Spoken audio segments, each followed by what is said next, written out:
ఈ దినం మనం ప్రకటన గ్రంథం 12వ అధ్యాయం 1 నుండి 6 వచనములని మనం ధ్యానించబోతున్నాం. ప్రకటన గ్రంథం 12వ అధ్యాయం 1 నుండి 6 వచనాలను ధ్యానిస్తాం. నేను ఇంగ్లీష్లో చదివిన వెంటనే తెలుగులో చదువుటకు మీరు మైక్ ఆన్ చేసి పెట్టుకోండి.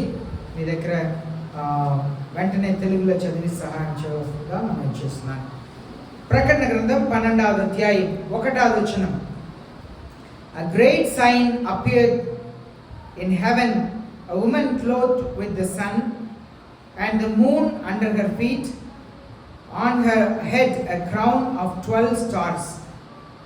రెండవ వచనం. And she was with child and she cried out, being in labor and in pain to give birth. అప్పుడు పరలోకమందు ఒక గొప్ప సూచన కనబడెను. అదేదనగా సూర్యుని ధరించుకొనిన ఒక స్త్రీ, ఆమె పాదముల క్రింద చంద్రుడును, శిరస్సు మీద 12 నక్షత్రముల కిరీటమును ఉండెను. ఆమె గర్భిణి అయి ప్రసవేదన పడుచు ఆ నొప్పులకు కేకలు వేయుచుండెను. ఇక్కడ మనం చూస్తున్నాము, ఇది చాలా లోతైన పాఠం కనుక మీరు జాగ్రత్తగా వింటేనే అర్థమైంది. ఇక్కడ ఉన్న స్త్రీని గురించి చాలామంది ఏమని చెప్తారంటే, ఆమె మరియానియు, ఆమె గర్భిణిగా ఉన్నప్పుడు హేరోదు ఆయన చంపాలని ప్రయత్నం చేస్తున్నారనియు ఈ కార్యములంతా చెప్పుకొని వస్తారు. కానీ మనం వాక్య ప్రకారం చూస్తే మనం ఆదికాండం 37:9 వచనంలో చూస్తున్నాము, యోసేపుకు ఒక కళ వచ్చింది. ఆ కళలో సూర్యుడు, చంద్రుడు ఇద్దరు కూడా తనకు నమస్కరించినట్లుగా, మిగిలిన నక్షత్రములంతా నమస్కరించినట్లుగా ఆయన చెప్పారు. ఇక్కడ కూడా ఒక స్త్రీని గురించి రాయబడి ఉన్నది. ఇది పరలోకంలో అని చెప్పి రాయబడి ఉన్నది. పరలోకం అది చాలా పరలోకం ఉండిద్ది. యేసయ్య చాలా ఉన్నతమైన చోట్ల ఉన్నారు. అది హోలీ మౌంటైన్, చాలా పరిశుద్ధ పర్వతం. అది చాలా ఉన్నతమైన చోట్ల ఉన్నది. అయితే పౌలు అపోస్తలుడు ఒకసారి ఇలాగ చెప్తున్నాడు, నాకు ఒక వ్యక్తిని తెలుసు, ఆయన 2వ ఆకాశంలోకి వెళ్ళి వచ్చాడు అని చెప్తున్నారు. దానికి అర్థం ఏంటంటే చూడండి, సాతానుడు పాతాళంలోనకు త్రోసివేయబడ్డాడు. దానికి ముందు పరలోకంలో ఆయన ఒక చోట్ల ఉన్నారు. మనం తర్వాత 19వ అధ్యాయం 22వ అధ్యాయంలో అంతా చూస్తే అక్కడ ఏమని రాయబడి ఉంటుందంటే, పరలోకంలో ఇంకా ఆయనకు చోటు లేకుండా పోయింది అని చెప్పి రాయబడి ఉంటుంది. అది దేన్ని చూపిస్తుందంటే,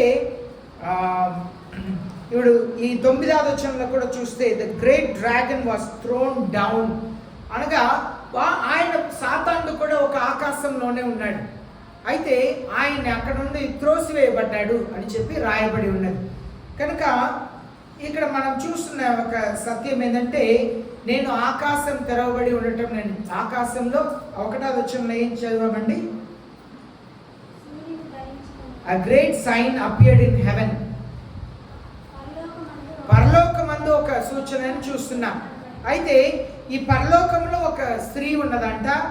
ఆ స్త్రీ తల మీద సూర్యుడు, కాలు క్రింద చంద్రుడు, అలాగనే 7 నక్షత్రములని 7 కిరీటంని కలిగి ఉన్నది అని చెప్పి 12 కిరీటంని కలిగి ఉన్నదని చెప్తున్నారు.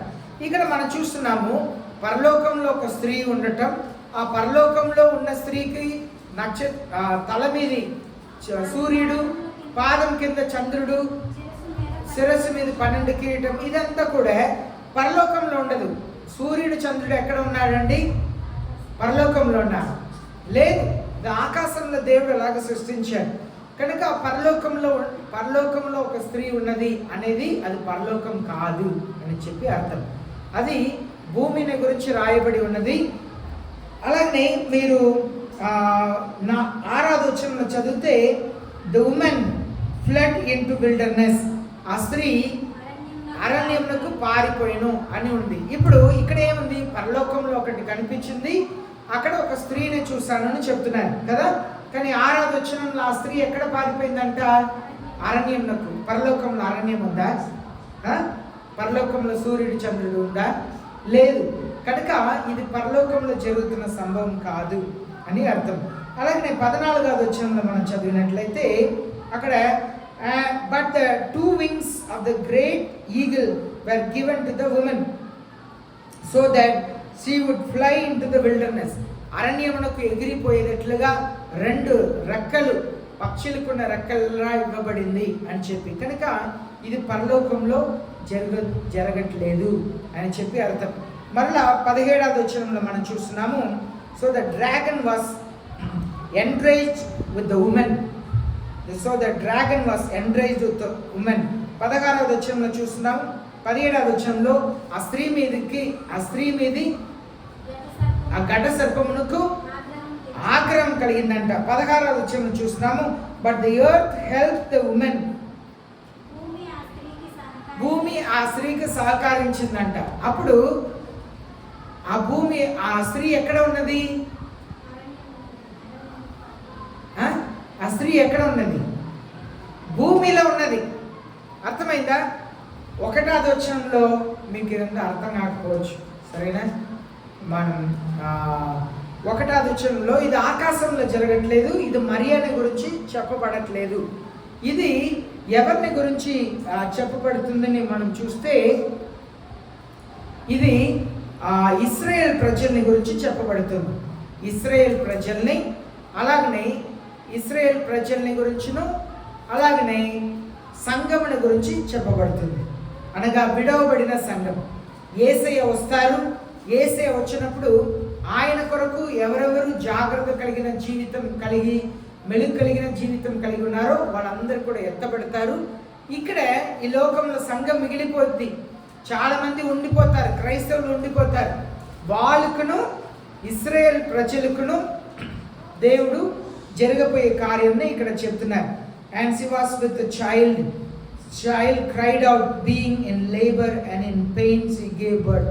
ఇది దేన్ని తెలియపరుస్తుందంటే ఈ స్త్రీ ఇశ్రాయేల్ దేశం వాళ్ళు సంఘం ఎలా వచ్చిందని దాని గురించి తెలియపరుస్తుంది. ఇప్పుడు 3వ వచనం 4వ వచనం చదువుదాం. Then another sign appeared in heaven, and behold, a great red dragon, and having 7 heads and 10 horns. On his head were 7 diadems, and his tail swept away 1/3 of the stars of heaven and threw them to the earth. And the dragon stood before the woman who was about to give birth, so that when she gave birth, he might devour her child. అంతట పరలోకమందు ఇంకొక సూచన కనబడెను. ఇదిగో ఎర్రని మహాఘట సర్పము, దానికి 7 తలలను 10 కొమ్ములను ఉండెను. దాని తలల మీద 7 కిరీటములు ఉండెను. దాని తోక ఆకాశ నక్షత్రములలో 3వ భాగం నీడ్చి వాటిని భూమి మీద పడవేసెను. కననై ఉన్న ఆ స్త్రీ కనగానే ఆమె శిశువుని మింగివేయవలని ఆ ఘట సర్పము స్త్రీ ఎదుట నిలుచుండెను. ఇక్కడ మనం ఏం చూస్తున్నామంటే ఇది రెడ్ డ్రాగన్ అని దేని గురించి చెప్పబడి ఉందంటే మనం ఇక్కడ చూస్తున్నాము. ఇది రెడ్ డ్రాగన్ అనేది సాతానుడు, ఎర్రని మహా ఘట సర్పం. ఎర్రనిది అంటే అది మనుషుల్ని, ప్రాణంని కోరుకుంటుంది, రక్తంని కోరుకుంటుంది. ఈనాడు చూడండి ఎన్ని భయంకరమైన మరణాలు జరుగుతుంది చూడండి. ఆనాడు హేబేలుని కయీను చంపాడు. ఆ రక్తంని భూమి తీసుకున్న వెంటనే ఆ రక్తం మొరపెట్టిందంట. ఆ రక్తం చిందించటం వలన భయంకరమైన శాపం వచ్చింది. కానీ ఈనాడు సాతానుడు ప్రజల్ని భయంకరంగా చంపుకొని ప్రజల్ని ఇబ్బంది పెడుతున్న సంగతిని మనం చూస్తున్నాం. మనం ఎర్ర వలి సర్పంని గురించి 13వ అధ్యాయంలో ఇంకా మనం చక్కగా నేర్చుకుంటాం. ఇదంతా కూడా దానియేలు గ్రంథం 10వ అధ్యాయంలో మనం చూస్తున్నాము. పెర్సియా అనబడిన రాజు తన పరిపాలనని ఇక్కడ చూస్తున్నాం. ఇది దేన్ని చూపిస్తుందంటే 7 heads and 10 horns. On his head were 7 diadems. ఇది దేన్ని చూపిస్తుందంటే 7 తలలు ఉన్నాయంట, 10 కొమ్ములు ఉన్నాయంట. ఇది దేన్ని చూపిస్తుందంటే 10 కొమ్ములు అనగా అది 10 కొమ్ములు అనగా 10 కొండల్ని చూపిస్తుంది. అది ఎక్కడ ఉంటుంది అని చెప్పి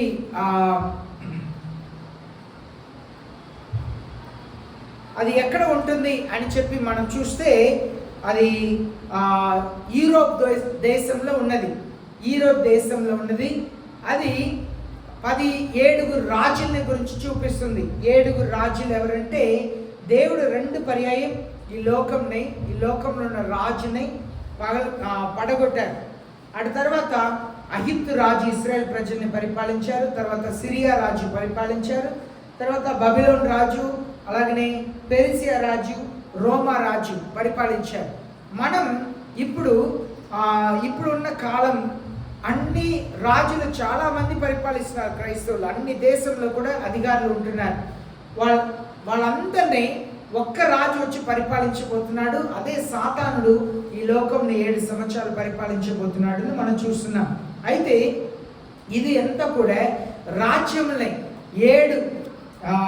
7 తలలు అనేది 7 రాజ్యములను చూపిస్తుంది. అలాగే 10 కొమ్ములు అనేది 10 కొండల ప్రాంతంను చూపిస్తుంది. అది యూరోప్ దేశంలో ఉన్న వాటికన్ సిటీ అనే ప్రాంతంని చూపిస్తుంది. అక్కడ నుండే అంత్యక్రీస్తు బయలుదేరేటకు అవకాశం ఉంటుంది అని చెప్పి మనం చూస్తున్నాం. అలాగనే మనం చూస్తున్నాము 7 డైడమ్ అనగా వాళ్ళకి కిరీటం ఉందంట. అది కిరీటం దేన్ని చూపిస్తుంది అంటే వాళ్ళు పరిపాలన చేస్తారు. కిరీటం ఉన్న వాళ్ళే పరిపాలన చేస్తారు కదా, కిరీటం పెట్టుకున్న వాళ్ళే పరిపాలన చేస్తారు కనుక అది పరిపాలించే రాజుని చూపిస్తుంది. 4వ వచనంలో ఏమని చూస్తున్నామంటే ఈ సాతానుడు పరలోకంలో దేవదూతల్ని దేవుడు సృష్టించారు. కానీ సాతానుడు ఏం చేశాడంటే చాలా మంది దేవదూతల్ని తన వైపు లాక్కున్నాడు, దేవుడికి విరోధముగా చేశాడు. ఆయన్ని దేవుడు పరలోకం నుండి త్రోసివేసినప్పుడు 3లో 1 భాగం దేవదూతల్ని తనతో పాటు తీసుకొచ్చిన సంఘటననే మనం అక్కడ చూస్తున్నాం. తర్వాత మనం ఇక్కడ ఏం చూస్తున్నామంటే అది ఆ సర్పం మహాసర్పం ఆ స్త్రీ ముందు నిలిచి ఉన్నదంట. ఆ స్త్రీ బిడ్డని అబౌట్ గివ్ బర్త్, ఆ బిడ్డని కనబోయే సమయంలో స్త్రీ ముందు నిలిచి ఉన్నది. ఆ స్త్రీ బిడ్డకి జన్మమిచ్చిన తర్వాత ఆ సర్పం మింగివేయినట్లుగా ప్రయత్నం చేస్తుంది. దీన్ని ఏమని చెప్తారంటే మరియా గర్భిణి అయింది. బిడ్డని కంటప్పుడు హేరోదు పిల్లల్ని చంపటానికి ప్రయత్నం చేశాడు. ఆ సంభవం గురించి చాలామంది చెప్తుంటారు. కానీ వాస్తవంలో మనం ఆలోచన చేస్తే హేరోదుకి ఎప్పుడు తెలిసిందంటే వాళ్ళు ఆ బిడ్డ పుట్టిన తర్వాత జ్ఞానులు తూర్పు నుండి వచ్చిన తర్వాత వాళ్ళు హేరోదుకి తెలియపరిచిన తర్వాత ఆ జ్ఞానుల్ని వేరే మార్గంలో వెళ్ళిపోమని దేవుడు వాళ్ళకి చెప్పారు. అప్పుడు వాళ్ళు బిడ్డని తీసుకొని వాళ్ళు వేరే బిడ్డని తీసుకొని ఐగుప్తుకు యోసేపు మరియా వెళ్ళిపోయారు. ఈ కాలఘట్టంలో ఎప్పుడైతే రాజుగారు గ్రహించారో ఆయన పిల్లలందరినీ కూడా చంపమన్నాడు. 1.5 వయసు కింద ఉన్న పిల్లలందరినీ కూడా చంపమని చెప్పాడు.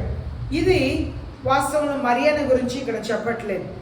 ఇది ఎవరిని గురించి చెప్పబడుతుందంటే ఇది ఈ దేవుని పిల్లలు ఎత్తబడక ముందు అనగా రాకడ యేసయ్య రాబోతున్నారు. క్రైస్తవులు ఎవరెవరు యేసయ్యని విశ్వసిస్తున్నారో, యేసయ్య రాకడ కొరకు ఎదురు చూస్తున్నారో వాళ్ళని మృంగుటకు సిద్ధముగా ఉన్నదంట సంఘం. ఈ స్త్రీ డెలివరీ ఇవ్వబోతుంది అనగా సంఘములో ఉన్నవారు ఎత్తబడబోతున్నారు. ఆ సమయంలో ఈ సంఘముని ఎలాగైనా పాడు చేయాలని చెప్పి జయించేవాడుగా వచ్చిన సాతానుడు అని చెప్పి మనం చూస్తున్నాం. ఇప్పుడు 5వ వచనం 6వ వచనం మనం చదువుతాం. 5వ వచనం 6వ వచనం. And she gave birth to a son, a male child, who is to rule the nation with rod of iron, and her child was caught up to God and to his throne. Then the woman fled into the wilderness where she had a place prepared by God, so that there would be nourished for 1260 days. సమస్త జనములను ఇనుపదండంతో ఏలనయ్యున్న ఒక మగ శిశువును ఆమె కనగా, ఆమె శిశువు దేవుని యొద్దకును ఆయన సింహాసనమునొద్దకును కొనిపోబడెను. ఆ స్త్రీ అరణ్యమునకు పారిపోయెను. అచ్చట వారు 1260 దినములు ఆమెను పోషింపవలనని దేవుడు ఆమెకు ఒక స్థలము సిద్ధపరిచి ఉంచెను. ఇక్కడ మనం చూస్తున్నాము, జాగ్రత్తగా వినండి. ఇక్కడ she gave birth to a son, a male child, who is to rule all the nations with a rod of iron. Her child was caught up to God and his throne, and to his throne. ఇది యేసయ్య అనే గురించి చెప్పబడి ఉన్నది. అనగా ఆ స్త్రీ ఒక కుమారుని కనిందంట. అదే మనం యేసయ్య రాసిన 9వ అధ్యాయం 6వ వచనంలో చదువుతాం. మనకు ఒక కుమారుడు ఇవ్వబడెను, మనకు ఒక శిశువు పుట్టెను. ఇది యేసయ్య ఎత్తబడి తండ్రి సన్నిధిలో ఉండే సంభవం గురించి మనం ఇక్కడ చూస్తున్నాం. Caught up to God. ఇక్కడ మనం చూస్తున్నాము, ఆయన ప్రజల్ని పరిపాలిస్తారంట. ఆయన ఇనుప దండముతో పరిపాలించేది యేసయ్య మాత్రమే. కానీ ఇది యేసయ్య పునరుత్థానం గురించి చెప్పబడట్లేదు. కానీ యేసయ్య ఈ లోకంని పరిపాలించబోతున్నారు. పరిపాలించిన తర్వాత తండ్రి యొక్క సింహాసనంలో కూర్చుండే అర్హత యేసయ్యకు మాత్రమే ఇవ్వబడుతుంది అనే సత్యంలో మనం చూస్తున్నాం. అయితే ఇక్కడ మనం చూస్తున్న విషయం ఏంటంటే 9వ వచనంలో, అప్పుడు జన్మమిచ్చిన తరువాత ఆమె అరణ్యమునకు పారిపోయిందంట. దీనికి అర్థం ఏంటంటే ఇక్కడ మనం చూస్తున్నాము 1260 డేస్. అది 42 నెలల్ని చూపిస్తుంది, 3.5 సంవత్సరంని చూపిస్తుంది. ఈ దీనికి ముందు ఉన్న 5వ వచనం దేన్ని చూపిస్తుంది అంటే she gave birth. వాళ్ళు సంఘం పరలోకం ఎత్తబడిన తర్వాత జరిగిన సంభవం ఏంటంటే సాతానుడు పరిపాలన చేయటం మొదలు పెడతారు. ఎప్పుడైతే సంఘం ఎత్తబడుతుందో ఈ లోకంని సాతానుడు 7 సంవత్సరాలు పరిపాలన చేయబోతున్నాడు. మీరు నమ్మినా నమ్మకపోయినా, నేను ఎన్నో పర్యాయం ఈ సత్యంలో చెప్తున్నాను, మీరు నమ్మినా నమ్మకపోయినా సాతానుడు ఈ లోకంలో మనుషులుగా ఉన్నాడు. సాతానుడు మానవుడుగా ఈ లోకంలో ఇప్పుడు కూడా ఉన్నాడు. ఆయన చేతిలో ఈ లోకంలో ఉన్న అధికారం అంతా దేవుడు పెట్టబోతున్నారు. కనుక యేసయ్య చాలా త్వరగా వస్తున్నారు. సంఘంలో మనం సిద్ధపడకపోతే మనం విడవబడతాం. సేవకుడైన నేను నా కుటుంబంలో నేను సిద్ధపాటు కలిగిన వ్యక్తిగా లేకపోతే నేను కూడా విడవబడతాను. విశ్వాసులైన మీరు దేవుని కొరకు మీరు సిద్ధపడి లేకపోతే మీరు కూడా విడవబడతారు. కనుక మనం భయంకరమైన కాలంలో ఉన్నాం, భయంకరమైన సమయంలో మనం ఉన్నాం. కనుక జాగ్రత్త పడాలి. మనం చివరి కాలంలో ఉన్నాం. ఇప్పుడు మనం చూస్తున్నాము, యేసయ్య వచ్చినప్పుడు సంఘం ఎత్తబడిద్ది. సంఘం ఎత్తబడిన తర్వాత సంఘం ఎలా ఎత్తబడిద్ది మనం చూస్తున్నాము. యేసయ్య ఒక ఉదాహరణ చెప్పారు. 2 తిరగలు తెప్పుతుంటారంట, పిండి రుద్దుతుంటారు. ఒకరు ఎత్తబడతారు, ఒకరు విడవబడతారు. 2 ఒకే మంచం మీద ఉంటారు, ఒకరు ఎత్తబడతారు, ఒకరు విడవబడతారు. 2 పొలంలో పనిచేస్తుంటారు, ఒకరు ఎత్తబడతారు, ఒకరు విడవబడతారు. ఇది దేన్ని చూపిస్తుందంటే ప్రతి సంఘంలో సగమందే వెళ్తారు. అనగా ఖచ్చితంగా సగాన్ని మనం చెప్పలేము. ఒక ఉదాహరణగా చెప్తున్నాను. యేసయ్య ఏం చెప్పారు? 10 మంది కన్యల గురించి చెప్పారు కదా. 5 బుద్ధిమంతురాలు, ఇంకా మిగిలిన 5 బుద్ధిహీనురాలను మనం చూస్తున్నాం. అనగా ప్రతి సంఘంలో సగం మంది ఎత్తబడతారు. ఇప్పుడు ఇంతమంది మీరు కూర్చున్నారు, మీట్లో సగం మంది అంటే ఆలోచన చేయండి. సగం మంది వెళ్ళరంట, సగం మంది మాత్రమే వెళ్తారంట. సగం మంది పరలోకం. ప్రతి సంఘంలో ఇప్పుడు మీ చర్చిలో 500 మంది ఉంటే ఎత్తబడేది ఎంతమంది? 250 మంది. సంఘంలో 50 మంది ఉన్నారని అనుకోండి, ఎత్తబడేది ఎంతమంది? 25 మంది. సంఘంలో 5000 మంది ఉంటే 2500 మంది. మిగిలిన అందరూ విడవబడిపోతున్నారు. దానికంటే సగము కంటే తక్కువ ఉండవచ్చు, కానీ సగము కంటే ఎక్కువ ఉండటానికి అవకాశం లేదు. కనుక నిశ్చయంగా మనం దేవుని రాకడ కొరకు సిద్ధం కలిగి ఉన్నానా? ఇప్పుడు చూడండి, వెంటనే పరలోకమునకు కాట్ అప్ టు హెవెన్, 5వ వచనంలో పరలోకమునకు ఎత్తబడ్డారంట. ఎత్తబడిన తర్వాత ఇది దేన్ని చూపిస్తుందంటే పరిశుద్ధ ఆత్మదేవుడు సంఘముతో వెళ్ళిపోతున్నారు. ఇప్పుడు వెంటనే ఆ స్త్రీ ఎడారికి పారిపోయిందంట. పారిపోయింది. అక్కడ జరిగింది ఏంటి? She will be nourished. 3.5 సంవత్సరాలు పోషించబడుటకు దేవుడు అక్కడ సిద్ధపరిచారంట. ఇది దేన్ని చూపిస్తుందంటే మొదటి 3.5 సంవత్సరాలు. మొదటి 3.5 సంవత్సరాలు. ఎన్ని సంవత్సరాలు సాతానుడు పరిపాలన చేయబోతున్నాడండి? 7 సంవత్సరాలు. మొదటి 3.5 సంవత్సరాలు క్రైస్తవుల్ని హింసిస్తాడు. అందరు కూడా పారిపోతారు. ఇశ్రాయేల్ ప్రజలు, అలాగనే క్రైస్తవులు, విడవబడిన క్రైస్తవులందరూ కూడా ఎడారికి పారిపోతారు. వాళ్ళకు సమాజంలో చోటు ఉండదు. ఎందుకంటే దానికే మనం చెప్తున్నాము, ప్రతి ఒక్కరికి మైక్రోచిప్ ఇవ్వబడుతుంది. ఆ మైక్రోచిప్ ఉంటేనే మనం కొనగలుగుతాం, అమ్మగలుగుతాం, మెడికల్ ట్రీట్మెంట్ తీసుకోగలుగుతాం, హాస్పిటల్ ట్రీట్మెంట్ తీసుకోగలుగుతాం, చదవగలుగుతాం, ఉద్యోగం చేయగలుగుతాం.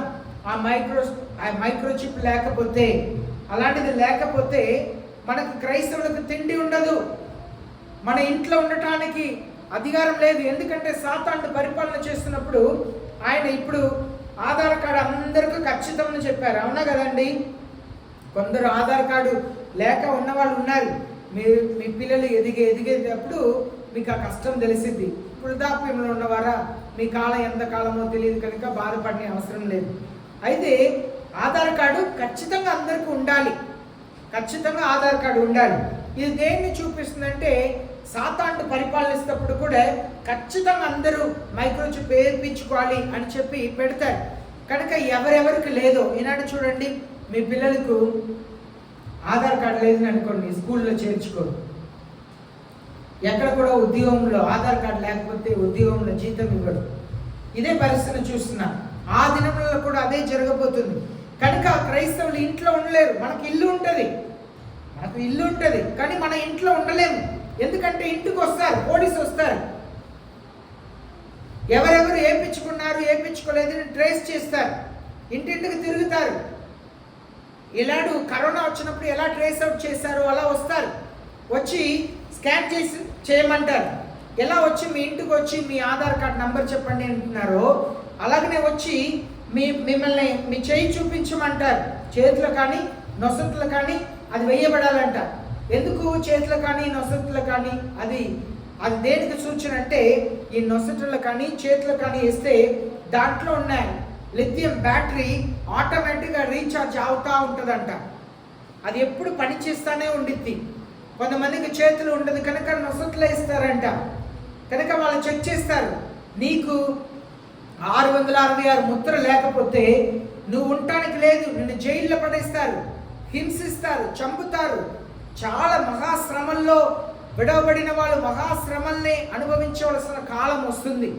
కనుక ఆ కాలంలో చాలామంది తప్పించుకొని పారిపోతారంట, దాక్కుంటారంట. అలాంటి ఒక కాలం వస్తుంది ప్రియమైన దేవుని జన్మ. కనుక 6వ వచనం ఎవరిని చూపిస్తుందంటే ఇశ్రాయేల్ ప్రజల్ని, విడవబడిన సంఘంని గురించి చూపిస్తుంది. మీరు యేసే రాకడ కొరకు సిద్ధముగా ఉన్నారా? మనం దానియేలు గ్రంథం 7వ అధ్యాయం 8-9 వచనంలో చూస్తున్నాం. సంఘం, విడవబడిన సంఘం, అలాగే క్రైస్తవులు, విడవబడిన సంఘం, క్రైస్తవులు, అలాగే ఇశ్రాయేల్ ప్రజలు ఏమవుతారని అక్కడ రాయబడి ఉన్నది. దానియేలు రాసిన 7వ అధ్యాయం 8-9 వచనంలో చదువుదాం. ఒకసారి 8-9 వచనాలు చదవండి. నేను ఈ కొమ్మలను కనిపెట్టగా ఒక చిన్న కొమ్మ వాటి మధ్యన లేచును. దానికి స్థలమిచ్చుటకై ఆ కొమ్మలలో 3 పెరికి వేయబడినవి. ఈ కొమ్మునకు మానవుల కన్నుల వంటి కన్నులను, గర్వముగా మాట్లాడు నోరును ఉండెను. ఇక సింహాసనములను వేయుట చూచితిని. మహావృద్ధుడు ఒకడు కూర్చుండెను. ఆయన వస్త్రము హిమము వలె ధవళముగాను, ఆయన తల వెంట్రుకలు శుద్ధమైన గొర్రెబొచ్చు వలె తెల్లగాను ఉండెను. ఆయన సింహాసనము అగ్ని జ్వాలల వలె మండుచుండెను. దాని చక్రములు అగ్ని వలె ఉండెను. ఇది దేన్ని చూపిస్తుందంటే రాబోయే రాజ్యముల గురించి, అలాగే యేసయ్య రాకడని గురించి, మహిమ సింహాసనం గురించి, పరలోకం గురించి చూపిస్తుంది. కనుక ఇవి అంతా కూడా విడవబడబోయే క్రైస్తవుల గురించి, ఇశ్రాయేల్ ప్రజల గురించి తెలియపరుస్తుంది. ప్రియమైన దేవుని జనమా, మనం ఆలోచన చేసుకోవాలి. భయంకరమైన కాలంలో ఉన్నాం. యేసయ్య రాకడకు ఎదురు సిద్ధపడకపోతే సేవకుడైనా సరే, విశ్వాసులైనా సరే అందరు కూడా మిగిలిపోతాం, ఈ లోకంలో ఉండిపోతాం. అప్పుడు మహాశ్రమ ప్రారంభమైపోతుంది. ఈ లోకం భయంకరమైన యుద్ధం జరుగుతుంది. ఈ లోకంలో మరలా ఇశ్రాయేల్ దేశంలో 3వసారిగా దేవాలయం కట్టబడబోతుంది. దేవాలయం కట్టబడక ముందు యేసయ్య రాబోతున్నారు. ఆ దేవాలయం కట్టుటకు సమస్తమును సిద్ధపరిచి పెట్టారు. ఆ దేవాలయంలో గొర్రెని వధించుటకు ఎర్రని గొర్రెని సిద్ధం చేసి పెట్టారు. ఇవి ఎంత ప్రారంభం అవటం నిజమైతే యేసయ్య రాకడ కూడా నిజం. యేసయ్య రాకడ నిజమైతే మీరు నేను సిద్ధపడాలి. ఒకవేళ మనం సిద్ధపడకపోతే మనం విడవబడబోతున్నాం. భయంకరమైన కాలంలో మనం ఉంటున్నాం. భయంకరమైన కాలంలో ఉంటున్నాం. సాతానుడు మృంగుటకు సిద్ధంగా ఉన్నాడంట. మృంగుటకు సిద్ధంగా ఉన్నాడంట. అనగా దానికి అర్థం ఏంటంటే సాతానుడు సంఘముని మృంగుటకు ప్రయత్నం చేస్తున్నాడు, సిద్ధంగా ఉన్నాడు. కనుక మనకు శోధన వస్తానే ఉంటది. సాతానుడు శోధిస్తానే ఉంటాడు. కానీ మనం యేసయ్య పరిశుద్ధాత్మ దేవుడు మనకి ఇచ్చారు కనుక ఆ పరిశుద్ధాత్మ చేత కృప పొందిన వారిలై మన శోధనని, పాపముని జయించాలి. ప్రియమైన దేవుని జనమా, మీరు న్యూస్లో చూడండి, మన చుట్టూ జరుగుతున్న చూడండి. భయంకరమైన అక్రమములు జరుగుతున్నాయి, అన్యాయములు జరుగుతున్నాయి, మోసములు జరుగుతున్నాయి, నరహత్యలు, దొంగతనములు, భయంకరమైన కార్యములు జరుగుతున్నాయి. ఇప్పుడే ఇలా జరుగుతుందంటే సాతానుడే ఈ లోకంని స్వయంగా పరిపాలనిస్తున్నప్పుడు కనికరం ఉండదు, జాలి ఉండదు, దయ ఉండదు, భయంకరంగా ఉండబోతుంది. భయంకరమైన కాలంలోనికి వెళుతున్నాం. భయంకరమైన కాలంలోనికి వెళుతున్నాం. పెద్ద పెద్ద వాళ్ళు, ప్రపంచంలో పెద్ద ధనవంతుడు, ఆయన ఏం చేస్తారంటే ఆయన షేర్ అంటే మార్కెట్లో చాలా డబ్బు పెడతారు. ఆ వ్యాపారంని బట్టి అది లాభం రావచ్చు, నష్టం రావచ్చు. ఆయన షేర్స్ అంతా కూడా అమ్మేసి ఆయన పొలాలు కొంటున్నారంట, ల్యాండ్ కొంటున్నారంట. దానికి ముందు కూడా బిల్ గేట్స్ అనబడిన వ్యక్తి కూడా కొన్ని లక్షలు, 2000 లక్షలు ఎకరాలు భూమి కొన్నారంట. అందరు కూడా డబ్బుని వదిలేస్తున్నారు. ఎందుకంటే మనకి ఏది కూడా ఉండదు. భయంకరమైన కాలం వస్తుంది. ప్రజలు, అధికారులు, పెద్ద పెద్ద వాళ్ళు చెప్తున్నారు మనం భయంకరమైన కాలంలోనికి వెళుతున్నాం. ఇంకా ఒక న్యూస్ చెప్తున్నారు 2030 కల్లా new world order will come. అనగా ప్రపంచంలో ఒకే రాజు ఉండబోతున్నాడు, ప్రపంచం అంతా శాసించబోతున్నాడు. 2030 కల్లా వాళ్ళు రాజులు చెప్తున్నారు 2030 కల్లా న్యూ వరల్డ్ ఆర్డర్ రాబోతుంది అంటున్నారు. 2030 కల్లా న్యూ వరల్డ్ ఆర్డర్ రాబోతుంది అంటున్నారు. ఇంకా 6 సంవత్సరాలు వాళ్ళు చెప్తున్నారు. వాళ్ళు చెప్తున్నది ఒక్క వ్యక్తి, ఒక్క రాజ్యం కింద అన్ని రాబోతుంది అని చెప్తున్నారు. కానీ వాళ్ళకు తెలియని సత్యం దేవుని పిల్లలు మనకు తెలుసు. ఆ నాయకుడే అంత్యక్రీస్తు. కనుక ప్రపంచంలో అన్ని సిద్ధమవుతుంది. అంత వేచి ఉన్నది దేనికి తెలుసండి? నవంబర్ నెల కొరకు వేచి ఉన్నారు. ఇది ఆగస్ట్ నెల, సెప్టెంబర్, అక్టోబర్, నవంబర్ నెల కొరకు వేచి ఉన్నారు. ఎందుకంటే అమెరికా దేశంలో నవంబర్ నెలలో ఎలక్షన్ జరగబోతుంది. ఆ ఎలక్షన్లో ఎవరు మరలా గెలవబోతున్నారని తెలియబోతుంది. ఇప్పుడు అమెరికా దేశం చెప్తుంది ఇరాన్ దేశం దగ్గర మీరు యుద్ధం చేయవద్దు అని చెప్తున్నారు. ఇస్రాయేల్ దేశంలో చెప్తున్నారు మీరు యుద్ధం చేయవద్దు, యుద్ధంని ఆపేయండి అంటున్నారు. కానీ ఇరాన్ దేశం చెప్తుంది మేము యుద్ధం ఆపే ప్రసక్తియే లేదు అని చెప్పి యాటమ్ బాంబ్ని సిద్ధపరుస్తున్నారంట. యాటమ్ బాంబ్ ఒక్కటి వేశారని అనుకోండి, ఇప్పుడు ఈ ఆంధ్రప్రదేశ్లో గుంటూరులో ఒక యాటమ్ బాంబ్ వేశారని అనుకోండి, ఆంధ్రప్రదేశే ఉండదు. ఇల్లు చెట్టు అన్నీ బూడిద అయిపోయింది. ఆంధ్రప్రదేశ్ అంతా ఊహిస్తే నిజమా అని అనిపిస్తుంది కదా. నిజం. ఒకే ఒక్క బాంబ్ వేస్తే బిల్డింగ్లు చెట్లు ఏముండదు, మనుషుల శవం కూడా ఉండదు, భయంకరంగా అయిపోయింది. ఆ బాంబ్ని సిద్ధపరుస్తున్నారు. ఎందుకంటే 2 వారాల క్రితం వాళ్ళు చెప్పారు 48 గంటల్లో ఇస్రాయేల్ దేశం లేకుండా చేస్తామన్నారు. కానీ కొన్ని కారణాల చేత వాళ్ళు ఆగి ఉన్నారు. పెద్ద వాళ్ళు అందరూ కూడా హెచ్చరిస్తున్నారు, మనం భయంకరమైన లోకంలో వెళుతున్నాం, భయంకరమైన కార్యములు జరగబోతున్నాయి. ప్రియమైన దేవుని జనమా, యేసయ్య మనల్ని హెచ్చరిస్తున్నారు. సంఘములో మనం మంచివారుగా ఉండటం కాదు, ఇంట్లో మంచివారుగా ఉండాలి. సాతానుడు భయంకరంగా శోధించబోతున్నాడు.